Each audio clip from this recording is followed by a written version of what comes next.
Okay, alright. Hey, how's it going? In this Saturday Squeeze issue, I decided I'm going to talk about churn today. Customer retention. It's misunderstood, I think. I think it's complicated, and I think that people think they get it, but they don't really get it, if that makes sense.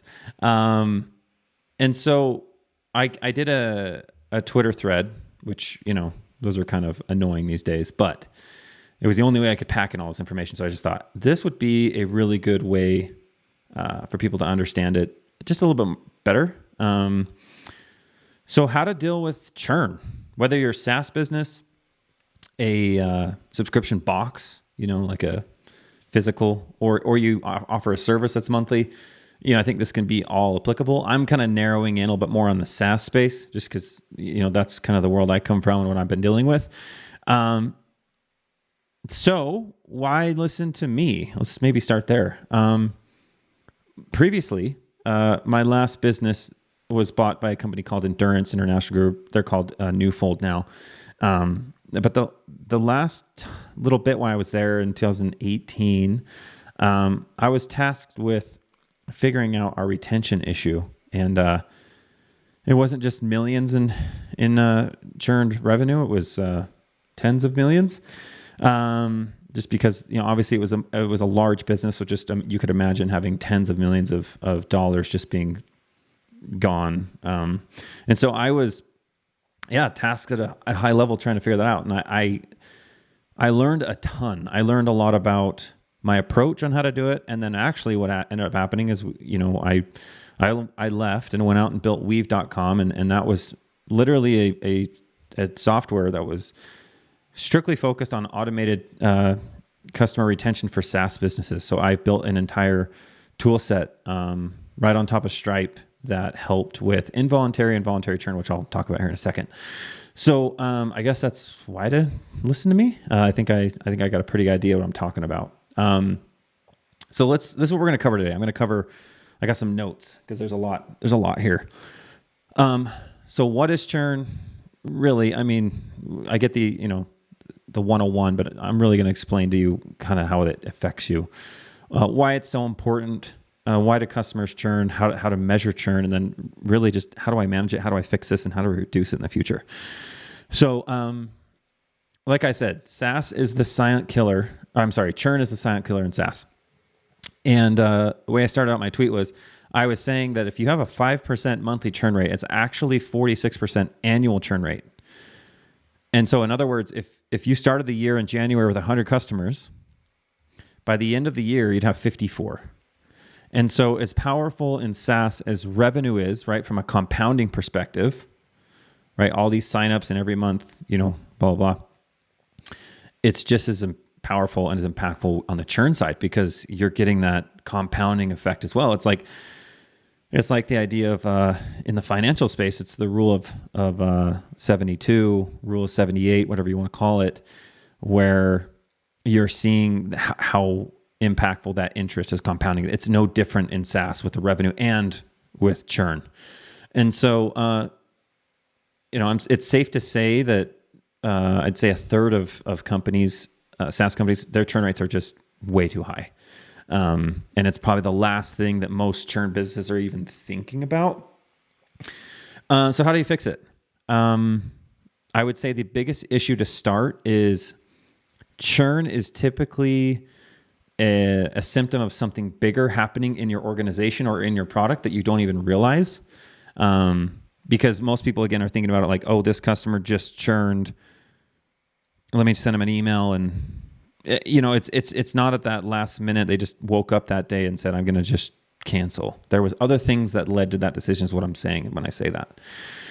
And so that could be anything from price sensitivity, product limitations, features, maybe a poor customer service experience, issues with their payment that you couldn't really control. And so I guess starting there, why do customers churn? There is a couple different types of churn. There's involuntary churn, which means that the customer didn't actually make the conscious choice to leave. It's typically around failed payments or banking issues, and there's credit card retries. There's things that Stripe's getting smarter about, and there's dunning mechanisms you can do from an email perspective, and outreach and stuff like that, which we can cover. On the voluntary churn side, that's people choosing they want to leave. And so they've made the conscious choice to click the cancel button or call in. If you're Comcast these days, you got to call in and cancel, which is completely annoying. So those are the types of churn. But again, going back to probably understanding your churn metric is probably the most important metric you can follow as a SaaS business. But the issue again is the way that people calculate churn. And so there's actually like 4 or 5 different ways. I mean, there's a ton, but the most popular ones are customer churn, revenue churn, gross churn, net churn, and net negative churn, which actually is a good thing, which sounds really weird, but net negative churn is actually a really good thing. So let me just break down the different types. So customer churn is essentially you taking the number of subscribers of your service that have canceled. So this doesn't include downgrades or people that are, less expensive plans and things like that. It's just strictly just a way to look at it from a given time frame, daily, monthly, yearly, whatever. It's probably the simplest way to calculate churn. The next one is revenue churn, and that measures the amount of revenue that was lost from the number of customers that you lost. So you can break down churn in different categories like downgrades, cancellations, revenue lost to any other factors.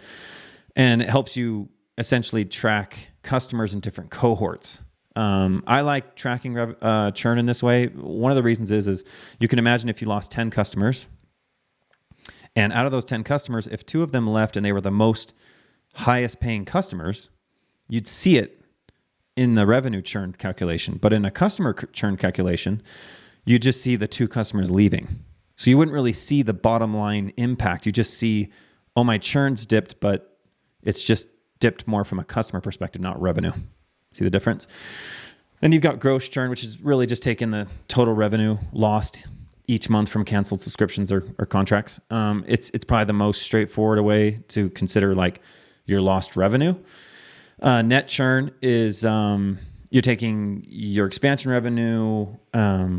It's the most accurate way to look at the full picture of your business.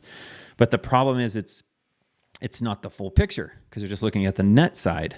So you're just relying solely on that. It can really it can make you feel good about your business, but it's really not the full picture. So it's something to be careful just solely relying on that. And the net negative churn, it's unlike the other ones. It's the good one. This is it's the ultimate goal for SaaS companies. You want to have it to where essentially your revenue of your customers, your existing customers, is actually higher and it's offsetting any sort of loss from cancellations. And that happens from expansion revenue happens from higher tier plans, add-ons, other services you offer, things like that. And so, so that's kind of the holy grail. And again, I think revenue churn is probably the best to calculate. And you can go on at the end. I'll give some sites you can go to calculate this stuff. And my goal with this is I just don't want churn to feel scary or intimidating. And it's one of those things, right? It's like your credit score. It's like, or your bank account, you need to look at it, right? And the more you ignore it, the bigger it grows or the bigger the issue becomes. And so you need to kind of if you're going to be in the SaaS world, if you're going to be in a subscription business, this is something that you need to look at. And anytime you're discussing it, make sure you establish clearly with whoever it is, what type of churn you're talking about and what units, right? Am I talking about this in monthly or annually? Because like I said in the beginning, a 5% monthly churn rate is actually 40%, 46% annually. So just make sure you're talking about it, because I'll go on Twitter or I'll talk to people, especially back when I used to run Weave.com, and I would talk to CEOs and founders or customer success people, and they were like, yeah, our churn's great, or they literally had no idea. And the people that thought it was great was they ran into the issue I just talked about, which is they didn't know how they were calculating it. They weren't looking at the full picture. They were maybe looking at just the net side or just the customer churn, not the revenue churn, things like that. So So we've talked about, why it's important, the different types of churn and things like that. And so I'm going to break down. Oh, and sorry, side note. I'm looking at my notes because there's just so much to cover. But you got to treat B2B and B2C a little bit differently. And the reason why I say that is it clicked when I just thought about involuntary churn, because in the B2C world, you're dealing with a lot more end user consumers. And so you're going to deal with your churn issues are usually centered around involuntary stuff like failed payments, right? They're going to have insufficient funds, things like that, expired credit cards. You're not dealing with an actual business. And then you're going to have a lot more emphasis on the competition. There's going to be a lot more competitors. They're going to want to flip flop too. So it's kind of the downfall of B2C. And then B2B, it's, you're going to want to focus more on your whole customer experience. And if you have a customer success team, if you don't have one, you probably want to start one. That's a big focus there. So you got to really make sure you know what your business is going to be different. So, yeah. So let's see. Let's talk about kind of how to predict it. So this is a tricky one, but if you are getting serious about this, I will push you to go and build a predictive churn model. You should have historicals, and you're going to look at a series of different things. So on all historical, right? So you're going to look at demographics. So is this like an individual person, or is this someone using your product on behalf of a company? That's a good one to look at. What features are they using? How frequently are they logging in? How often are they submitting tickets? And from a revenue perspective, is this a new customer? Is this a long-term customer? Which I love, by the way, where a lot of people are like, yeah, like we don't have high churn. Everybody just kind of cancels in the first 30 days. Well, that's still an issue. You've got an onboarding issue. You've got a pricing. You're not being clear enough in your pricing. So I get that you don't want to call that churn, but it is, right? Like it's just more at the beginning of the life cycle. Revenue info. So sorry, I'm talking about how to predict this. So this is how you're going to build your predictive churn model. Look at subscription dates, the amount of MRR per customer, which plan are they on? What tier are they on? How much longer do they have in their plan? Again, look at after sign up. So onboarding issues, pricing issues. Again, are you being super clear upfront with your pricing? And even looking at really loyal customers. Are you doing any incentives? How do you maintain that communication? Are you seeing churn spikes after like a big product release? That's a big one where all of a sudden you've pushed out a big release and there's a bunch of products or churns. Typically with that is you got to make sure that before a big release, your communication is really on point, like upfront, really early. It's like that age-old thing of like, you have to tell somebody or a group of people something 12 times before they listen to it. And so when it comes to, communicating features and product releases, over communication is never a bad thing, especially as it relates to churn. So that's kind of how to build it, how to predict it. And that'll help you understand, specifically with your business. And you might have to go build some tools. There's a lot of, there's it's cancellation flows. You can get feedback. These are all the things that we've used to do. But yeah, just, look at the involuntary side, voluntary side, get feedback, find out. And so, yeah, obviously your goal is to aim for net negative churn, right? That's ultimately what you're trying to kind of get to. And if you don't have the tools to get you there, you're going to have to start working on that today, right? Work on how can I expand the revenue? How can I get more out of my existing customers? And the reason why is it's cheaper to just maintain your existing customers than it is to go and acquire new ones. I mean, when you look at CAC and things like that, those are things that are, it's really expensive. And so you're better off to just put resources into keeping your existing customers than just always trying to fill the leaky bucket, so to speak. And so, I'm going to talk, so to kind of wrap up, I know I went through a lot of different stuff, but to kind of wrap up how to maybe immediately start addressing these things, I've got 3 tips that I'll kind of walk through. And so number 1 And this is what I did when I was in the situation where I had to deal with tens of millions of churn related revenue was an audit. And I know this, and just stay with me. But remember, your churn issue is a symptom of something bigger happening. So you need to audit everything from the customer's perspective. So go sign up, look at onboarding, look at your pricing page before you even sign up. Look at your chat bots. Look at how your customer service team is interacting with people. Look at the experience on mobile versus desktop. How do you communicate? How frequently are you doing outreach? Are you doing surveys? What are your features like compared to the competitors where potentially they might be leaving? And so as you do this and you talk to customers and you start to, which is going to be the next tip, which is communication, right? Improve that with new customers, with long-term customers. Check-ins should be routine. Surveys, Twitter polls, one-on-one calls. Get on the phone. Talk to them.